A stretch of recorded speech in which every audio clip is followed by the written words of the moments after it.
बिस्मिल्लाहिर्रहमानिर्रहीम। अस्सलामु आलैकुम।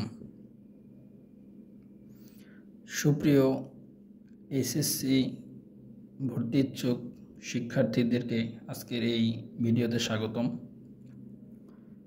তোমরা যারা এসএসসি রেজাল্টে ভালো করছো তাদেরকে অভিনন্দন। এসএসসি রেজাল্টের পরে তোমাদের সবচেয়ে বড় যে টেনশনটা হলো কলেজ ভর্তি। কলেজ ভর্তির ক্ষেত্রে সবচেয়ে ভালো কলেজ যেগুলো আছে বিভাগীয় শহর, জেলা শহর এবং রাজধানীতে, সেগুলোর দিকে মোটামুটি সবারই একটা পড়ার ইচ্ছা বা আকাঙ্ক্ষা তো থেকেই থাকে। তো সেখান থেকে অনেকেরই একটা স্বপ্ন থাকে যে নটরডেম কলেজ ঢাকা, সেখানে ভর্তির একটা স্বপ্ন থাকে। মেয়েদের ক্ষেত্রে একটা স্বপ্ন থাকে হলি ক্রস কলেজে ভর্তি হওয়ার, এবং ছেলেদের ক্ষেত্রে আরেকটা কলেজে ভর্তি হওয়ার স্বপ্ন থাকে, সেটা হলো সেন্ট জোসেফ। তো এই কলেজগুলোর বাইরে আর যেগুলো কলেজ মোটামুটি সারা বাংলাদেশে ভর্তি পরীক্ষার র্যাঙ্কিংয়ে, রেজাল্টের র্যাঙ্কিংয়ে উপরের দিকে, বিশেষ করে বিভাগীয় শহর এবং জেলা শহরের কলেজগুলোতে অনেকেরই স্বপ্ন থাকে সেখানে ভর্তি হওয়ার। তো আজকের এই ভিডিও করা হচ্ছে নটরডেম কলেজ ঢাকার জন্য। পর্যায়ক্রমে অন্যান্য college, Holy Cross college, Saint Joseph, পাশাপাশি বিভাগীয় শহর, জেলা শহরের মধ্যে সবচেয়ে ভালো কলেজ কোনগুলা, পর্যায়ক্রমে প্রত্যেকটা ভিডিওতে এই কলেজগুলো নিয়ে আলোচনা করা হবে। পাশাপাশি এই কলেজগুলোর ভর্তির ক্ষেত্রে কি কি যোগ্যতা থাকা দরকার, কিভাবে ভর্তি হওয়া যাবে, বা কোনো কারণে ওই কলেজগুলোতে ভর্তি হওয়া যদি প্রথম ধাপে সম্পন্ন করতে নাও পারে, পরবর্তীতে ওই কলেজটাতে কিভাবে ভর্তি হওয়া যাবে, এই বিষয়গুলো নিয়ে আমার প্রত্যেকটা ভিডিওতে আমি আলোচনা করার চেষ্টা করব। তো আজকের ভিডিওটা নটরডেম কলেজ ঢাকা 2025-26 সেশনের।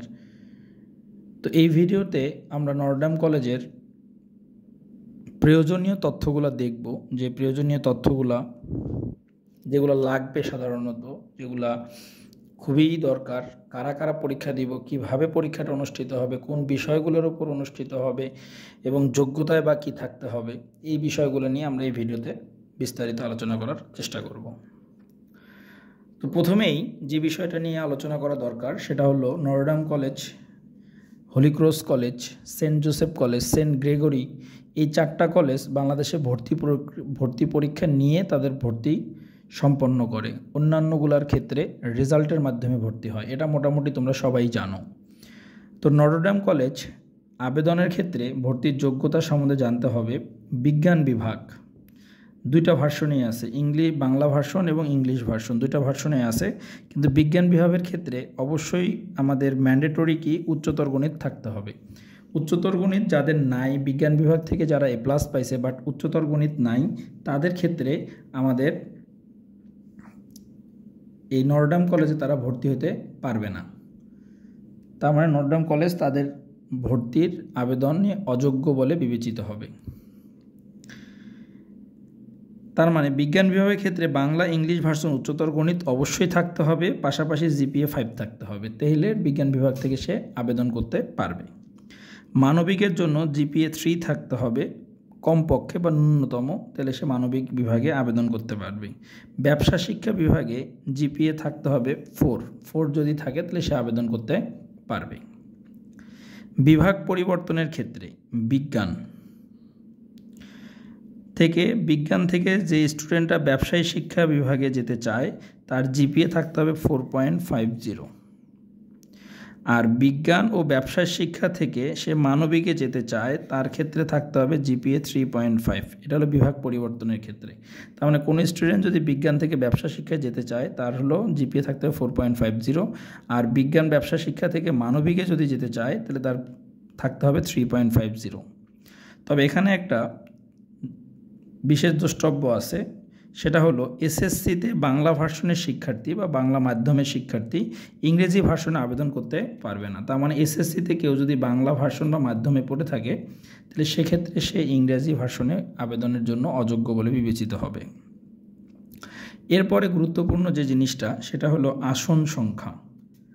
আসন সংখ্যা আমরা কিন্তু যে তথ্যগুলো দিচ্ছি সেটা হলো 24-25 সেশন অনুযায়ী তথ্য দেওয়া হচ্ছে, হয়তো আসন সংখ্যা বাড়তেও পারে। বিজ্ঞান বিভাগের ক্ষেত্রে বাংলা মাধ্যমে আছে হলো 1810টা সিট, টোটাল 1810টা সিট। ইংরেজি ভার্সনের জন্য 310টা সিট, মানবিকের জন্য 410টা সিট, ব্যবসায় শিক্ষার জন্য হলো 760টা সিট। তাহলে বিজ্ঞানের জন্য কিন্তু বাংলা ভার্সনে আছে 1810, ইংরেজি ভার্সনে আছে 310, মানবিকে আছে 410, ব্যবসা শিক্ষা আছে 760। এটা হলো আমাদের নটর ডেম কলেজ ঢাকার আসন সংখ্যা। এবার আসি আমাদের ভর্তি প্রক্রিয়ায় কোন কোন সাবজেক্টগুলোর উপরে ভর্তি পরীক্ষায় অংশগ্রহণ করতে হবে সে বিষয়গুলো আমরা একটু দেখব। ভর্তি প্রক্রিয়া বিষয়সমূহের মধ্যে বিজ্ঞানের বিভাগে যারা পরীক্ষা দিবে তাদের ক্ষেত্রে বাংলা, ইংরেজি, উচ্চতর গণিত, পদার্থ, রসায়ন ও জীববিজ্ঞান। তার মানে বাংলা, ইংরেজি, উচ্চতর গণিত, পদার্থ, রসায়ন এবং জীববিজ্ঞান এই 5টা সাবজেক্টে তাদেরকে পরীক্ষা দিতে হবে। এখানে মানবন্টনের কথা, মানবন্টনের ব্যাপারটা তারা কিন্তু কখনোই তাদের নোটিশে বলে না। মানবন্টনটা এটা ডিপেন্ড করে যে এখানে কয়টা সাবজেক্ট আছে, 6টা, দেখা গেল 5 মার্ক করে 30 মার্কসের পরীক্ষা অনুষ্ঠিত হয়েছে, 10 মার্কস করে 50 মার্কসের অনুষ্ঠিত হয়েছে, আবার কখনো এমসিকিউ ফরম্যাটে অনুষ্ঠিত হয়, কখনো আবার দেখা গেলো শর্ট কোশ্চেন।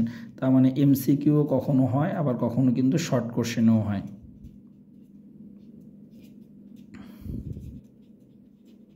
তাদের ভর্তি প্রক্রিয়া কিন্তু এই 2 মাধ্যমে হয়, এমসিকিউ প্লাস শর্ট কোশ্চেন। আর কখনো কখনো দেখা গেল 30 মার্কসেরও হয়, কখনো কখনো দেখা গেল 50 মার্কসেরও হয়, আবার সেটা ডিপেন্ড করে। যার কারণে তারা কিন্তু এই ভর্তি প্রক্রিয়ার যে মান বন্টনটা সাধারণত নোটিশে খোলাসা করে না বা দেয় না, হয়তো এবার দিতে পারে। মানবিক বিভাগে পরীক্ষা অনুষ্ঠিত হবে বাংলা, ইংরেজি, আইসিটি এবং কি সাধারণ জ্ঞান। এটা হলো মানবিক বিভাগে পরীক্ষা অনুষ্ঠিত হবে 4 সাবজেক্টের উপর ভিত্তি করে। ব্যবসা শিক্ষা বিভাগের ক্ষেত্রে তাদেরকে পরীক্ষা দিতে হবে বাংলা, ইংরেজি, আইসিটি, হিসাব বিজ্ঞান ও সাধারণ জ্ঞান। তার মানে 5টা সাবজেক্টে তাদেরকে পরীক্ষা বসতে হবে। আর সবচেয়ে গুরুত্বপূর্ণ জিনিস হলো বিভাগ পরিবর্তনের ক্ষেত্রে কোনো স্টুডেন্ট যদি বিজ্ঞান বিভাগ থেকে সে মানবিক অথবা ব্যবসায় শিক্ষা বিভাগে যেতে চায় তাহলে তাদেরকে বিজ্ঞান শাখার প্রশ্নে পরীক্ষা দিতে খুবই গুরুত্বপূর্ণ। তার মানে আমাদেরকে কেউ কোনো স্টুডেন্ট যদি বিজ্ঞান বিভাগ থেকে মানবিক বা ব্যবসায় শিক্ষা বিভাগে যেতে চায় তাহলে তাকে কোন প্রশ্নে পরীক্ষা দিতে হবে, সে যে বিভাগের সে বিভাগের প্রশ্নে পরীক্ষা দিতে হবে, মানে বিজ্ঞান বিভাগের প্রশ্নে পরীক্ষা দিতে হবে। আবার যারা ব্যবসায়িক শিক্ষা শাখা থেকে মানবিক শাখায় যেতে চায় ভর্তিকে তাদেরকে ব্যবসায় শিক্ষা শাখার প্রশ্নে পরীক্ষা দিতে হবে। তার মানে সোজা কথা যে কোনো স্টুডেন্ট যদি বিভাগ পরিবর্তন করতে চায় তাকে কোন কোশ্চেনে পরীক্ষা দিতে হবে, সে যে বিভাগে বিলং করে সে বিভাগের প্রশ্নে তাকে পরীক্ষা দিতে হবে। এটা মোটামুটি ক্লিয়ার। নটর ডেম কলেজের সবচেয়ে আরেকটা গুরুত্বপূর্ণ জিনিস তাদের এটা একটা বলতে পারেন যে বাধ্যবাধকতা, যারা ধূমপান করে তাদের আবেদন করার কোনো প্রয়োজন নাই। তার মানে যারা স্মোক করে তাদের ক্ষেত্রে নটর ডেম কলেজে আবেদন করার কোনো প্রয়োজন নাই। কারণ কোনো কারণে যদি এটা ধরা পড়ে তাহলে সেক্ষেত্রে তার ভর্তি বাতিল হয়ে যাবে।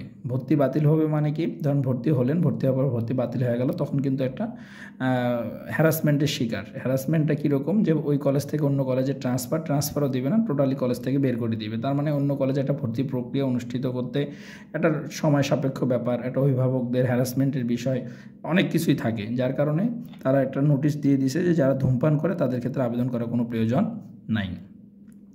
আশা করি আমাদের আজকে প্রথম যে পর্বটা নটর ডেম কলেজ ঢাকা নিয়ে আমরা যে বিষয়টা আলোচনা করলাম সেটা হয়তোবা তোমরা বুঝছো। এরপরে আমরা আলোচনা করব হলি ক্রস কলেজ ঢাকা।